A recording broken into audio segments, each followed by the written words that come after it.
கிருபையினாலே சிங்காசனம் ஸ்தாபிக்கப்படும்.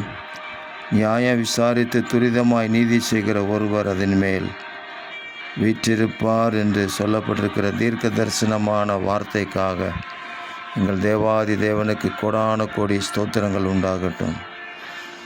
ஆமென். துரிதமாக நீதி செய்கிற ஒருவராகிய ராஜாதி ராஜாவும் கர்த்தாதி கர்த்தருமாய் இருக்கிற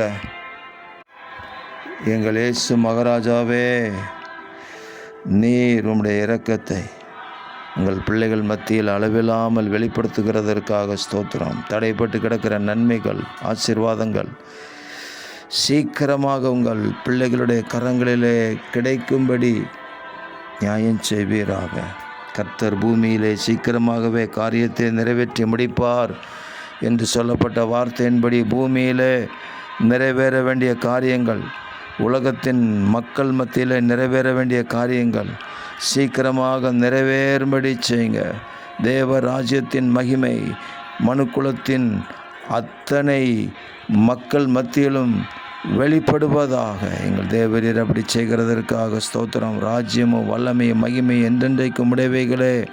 ஆமேன், ஆமேன், ஆமேன்.